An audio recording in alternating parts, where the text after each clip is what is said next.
then I was frustrated and I was like, why can't I get any answers? So I just took out my phone and Googled, hoping to jump over the doctors, and no search results found.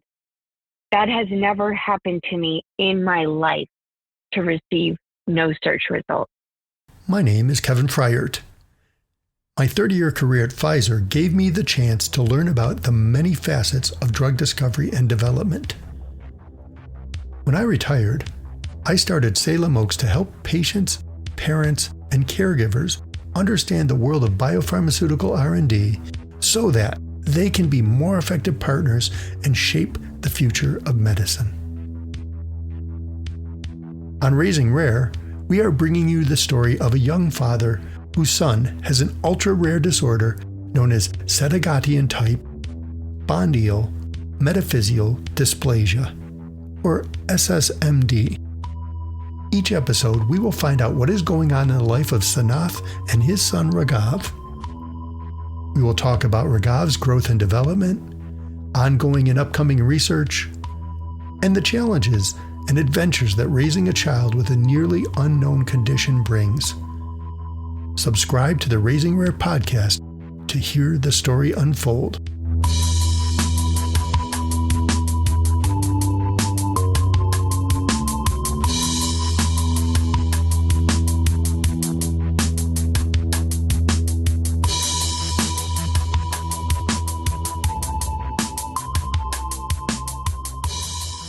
In earlier discussions, we have talked a lot about the importance of community to Sanath and Ramya.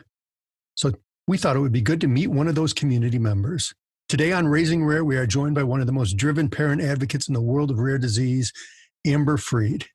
Amber is the founder and CEO of CLC 6A1 Connect and Milestones for Maxwell. Before we meet Amber, though, Sanath, how's Raghav doing these days? He's doing really good. We just started the experimental medication 4 days ago, and he has not had any side effects to the medication, which is fantastic. Although we were expecting the side effects could help us constipation, because one of the side effects is GI problems, and he's been constipated. So we thought it might just indirectly kind of compensate out, but that's not happening. Anyway, he's doing fantastic. That's wonderful. I'm glad you finally got that started, and we'll have to talk about that in one of our future episodes. Amber, why don't you tell us a little bit about yourself and Maxwell's story? Well, my name is Amber Freed, and I spent my career in equity analysis at Janus Henderson Investors. I was a professional researcher, but in a financial capacity, doing a lot of research and making big bets behind my conviction. Having kids was harder for me than I thought it would be. And so after 2 years of IVF, I was blessed with beautiful little twins named Mr. Maxwell and Miss Riley. And from the moment I held them in my arms, nothing else ever mattered. My previous career, my interests, my life really became focused on them. It was from a pretty early point on, though, that I noticed Maxwell just wasn't developing like his natural benchmark, his sister Riley. He was missing milestones, and he also had some very strange behaviors. Like, he would stare at his finger all of the time. And this sounds like a baby just exploring his belongings, but mother's intuition said differently. Something was wrong. I'd go from doctor to doctor, and they would say, don't worry, boys are slower than girls. Don't compare twins. I'm sure next visit, things will be fine. And over time, I really noticed a change in tone in the doctors that went from dismissing me to being curious to being scared. So how many doctors did you have to go through to start to sense that, hey, they're listening to me here? So many. I would say 15 that were puzzled, and I weirdly received the worst news from my ophthalmologist. which I think gave me the worst PTSD of any doctor throughout the process because I wasn't prepared emotionally for that appointment. We went to see if something was wrong with Maxwell's eyes because he stared at his fingers so much. And the ophthalmologist turned to me and said, well, I can tell you your baby can see just fine, but just be prepared for him that he's not going to live. And I was so defensive. Like, excuse me, ophthalmologist? Like, not that you're not an intelligent doctor, but why did you say that to me? I came to you to look for vision. And he said, I see this all day long at the children's hospital. Like a child has a strange set of symptoms. They think it's his eyesight, but it's his brain. And it's always a rare disease. And half of the children that walk out of my office won't make it to their first birthday. That's crazy. I cannot believe doctors do that. Like we had a very similar experience when 4 or 5 hours after birth, a doctor came in. We have no idea what was going on. And she was like, yeah, your son is having some genetic problem, something neurological, something that nobody can cure. And you were like, come on, lady, are you kidding me? The baby is just fine. Even if that was their diagnosis, that was their expert opinion, do you have to be so blunt about it? Do you not put yourself in somebody's shoes and say, what is this news going to do to them? And Amber, as you said, you were unprepared in an ophthalmologist appointment to hear that kind of news. You probably were wondering if you was going to have to wear some of those glasses that kids all wear now, that are strapped onto their head sort of. But to say this is way more serious than that. In fact, I don't think he's going to live. That seems like kind of a brutal way to say it. So how long was that? How old was Maxwell at that appointment? He was 6 months old. I can actually take bad news and rejection really well from my prior career. Like, what I loved about it was every day the stock market reminded me I was stupid and had this natural mechanism to keep you humble. I typically don't get rattled, and I was rattled, shaking, then I had to go hold him down for a blood draw, and my husband wasn't there, and I had this horrible news, and I never told my husband. There was no point in both of us melting down. One of us had to be functional for our family. It took another 5 months from then to get a diagnosis. And what was the diagnosis? What did you ultimately find out? Well, it was another weird experience. The doctors called and said, we'll clear our calendar for you. Come in immediately. And we knew it was going to be horrible news. We didn't need any more preparation than the way the doctors told us to come in. So we rushed in and we were led to what I like to call the bad news room, where there were just a lot of doctors with sad faces, and we were bracing for impact and trying to listen. But, adrenaline is just running so hard, you can barely function.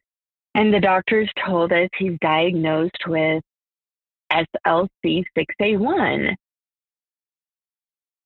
And I said, okay, what's the name of the disease?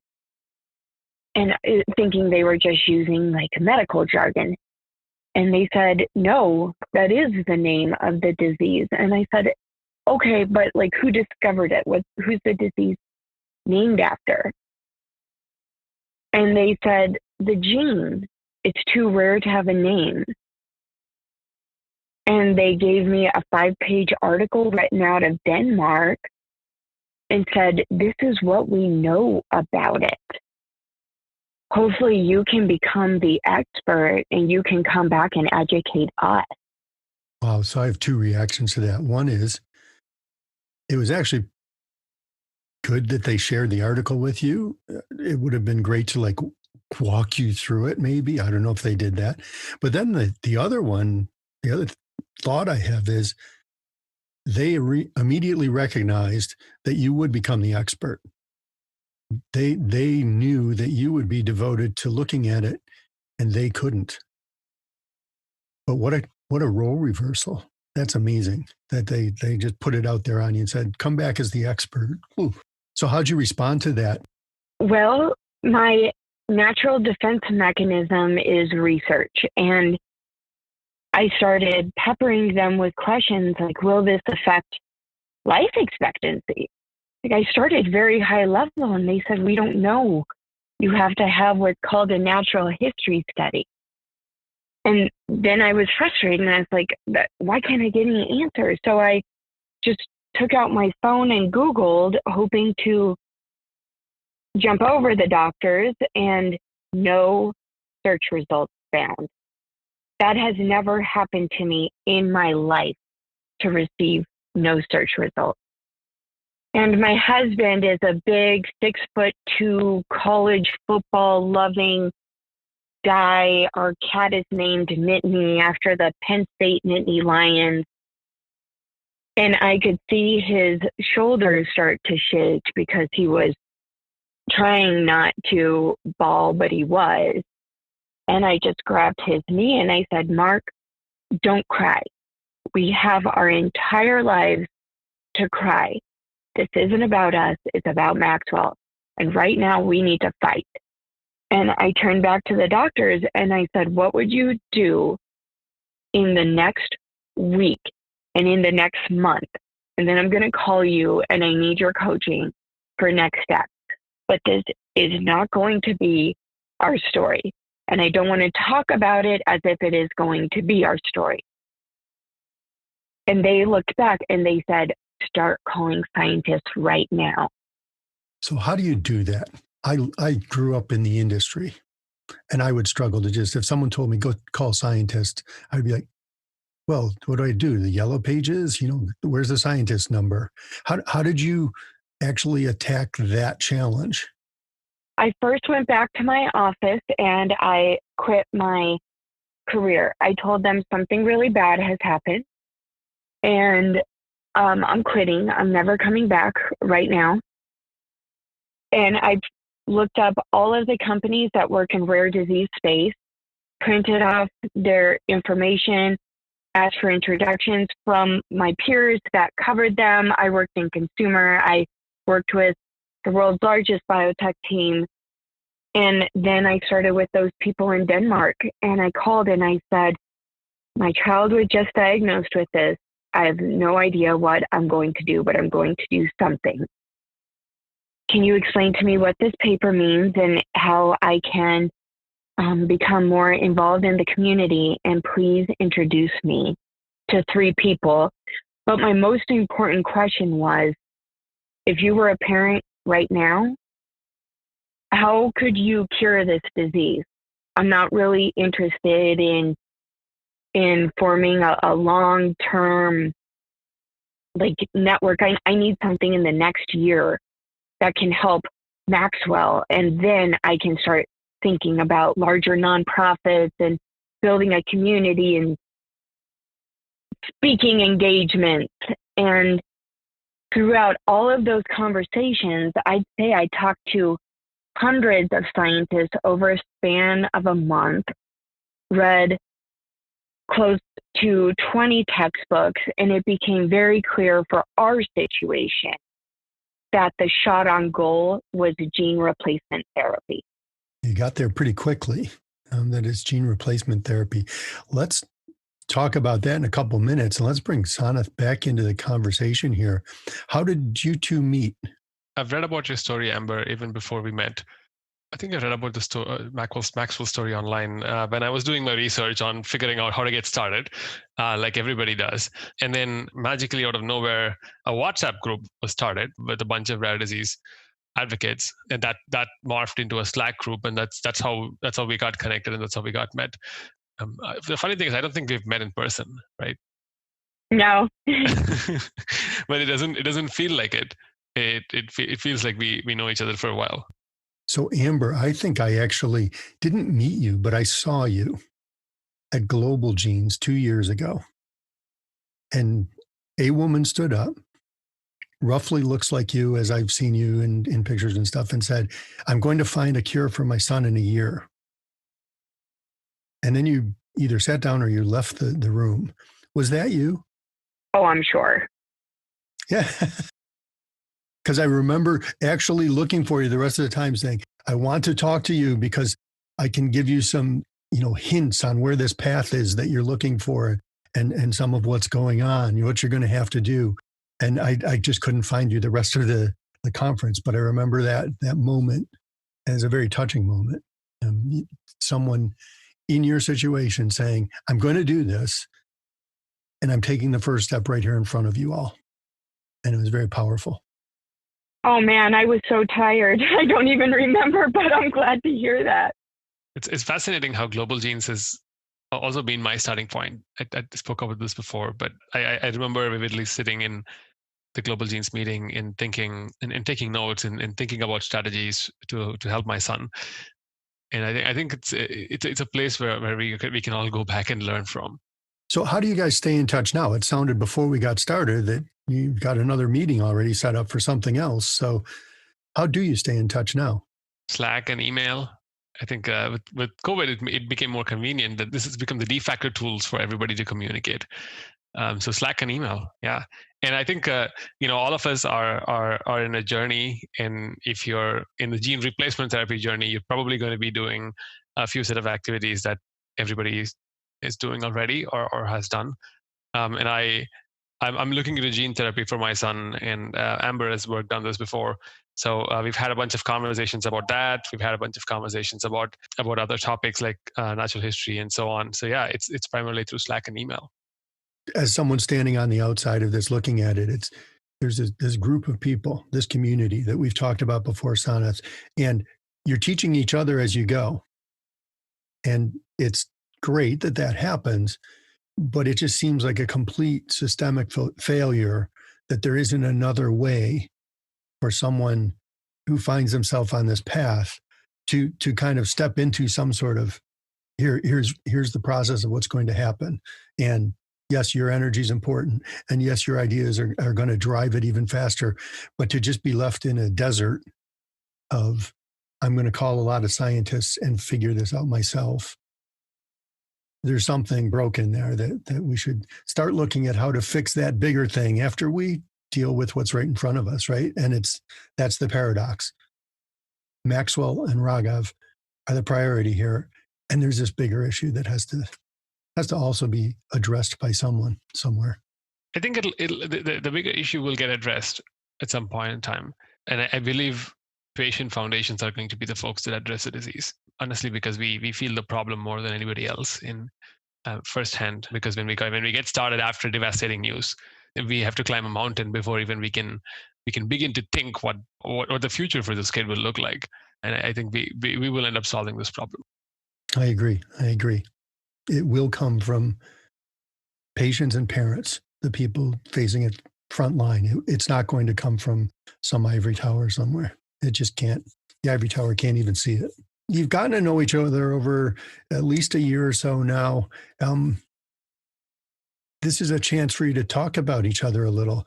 What do you admire about each other? So let's go first with Sanath. What do you admire about Amber? Relentless. I've heard your story, and I've heard how relentless you've been in continuing to make progress despite a lot of setbacks and difficulties, and that inspires me a lot. Obviously, I deal with setbacks every week, not every day, and your story just reminds me that I have to keep going. Thank you for that.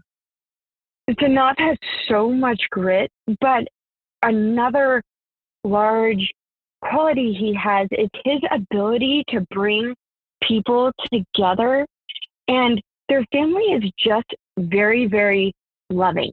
They always remember the other families. He is able to pull resources from everyone to bring this community together. And as we were both talking about how the community is still disjointed, way more than it should be, and how that's going to change. It's going to be Sanath. But I think it's going to be all of us together eventually. If you'd like to follow Raghav's story, please subscribe to Raising Rare.